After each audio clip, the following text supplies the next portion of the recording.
So take me back to that day in March. You're an avid athlete. It's just another day in the gym. What happened? Well, I knew something was up for about 3 weeks. I usually do intervals twice a week on the treadmill, and when I got my heart rate up above 160 for 3 previous workouts, I was starting to get a little burning sensation in my throat. But I didn't think nothing of it because as soon as I stopped the interval, my heart rate went down below 130. The burning sensation disappeared, you know. Finally, the last day, when I went over, it was a Sunday morning. I think we had played a Saturday game, and I went in the gym at 7 a.m. on a Sunday morning. I went to get on the treadmill, and that burning sensation wouldn't go away. I walked into the locker room, and I called my wife and said, you know, honey, something's up. I'm just not feeling very well. That burning sensation's not going away. So I'm going to take a shower, and I'm going to go to the hospital. She says, well, don't take a shower. She says, you need to get right to the hospital. I'll come over there and pick you up. And I had a heart attack sitting there right in the locker room of the gym for about 2 minutes. And then I put my clothes on and drove to the hospital.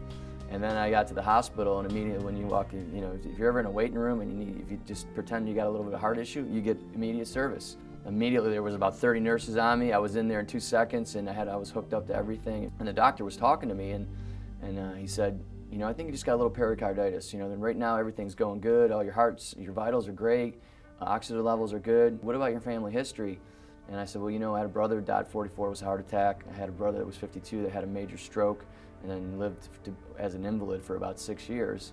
He says, you know what, we better just go in there and take a look. I said, I think that's a good idea. And sure enough, he went in, and the major artery that descends was 100% blockage. Some plaque had broken off, and it totally clogged that artery. And if it wasn't for the strength of my heart from all the training that I've done for over 35 years, I probably wouldn't have survived it. I remember receiving a text message from our assistant coaches just saying that coach was in the hospital, we'll give you further information. Right then and there, coach has been a father figure to us since we got there. I know every single guy on the team, so we were all very worried. But we found out more and more information as it went along, and we found out that he would be all right, and it's just going to take him a few days to get back on his feet. So we were all very relieved about that, but in the back of our mind, we were still very concerned of his health, but we knew that it would take a lot to keep Coach Berkman off the sideline. Were you the least bit surprised that 2 weeks later he was right back there with you? I knew he'd be back as soon as possible. I remember texting him after practice, just letting him know how it was going. He's always in the loop, and I knew he'd be itching to get back on the field. You can't keep him down for too long. 2 stents, not an easy surgery to recover from, but your turnaround was so quick. What was your motivation? When I woke up in the hospital 3 hours later, I already felt better. You know, my hands had been real white for a period of time, and coming back was because they weren't getting enough oxygen. They were getting cold quickly. The color of my hands was back right away because it was a good oxygen flow and a good blood flow. I felt normal. You know, they wanted me to walk like 2 minutes each day for like the first week, you know.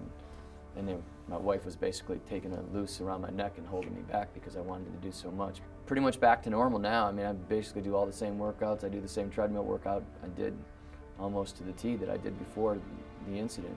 We knew we couldn't keep him off the sideline for too long. He was itching to get back out there, and he just loves the game that much. So it was awesome to have him back, and sort of gave us that extra push when he did get back. I'm sure you've had offers from bigger schools. What is it about Salisbury that keeps you there?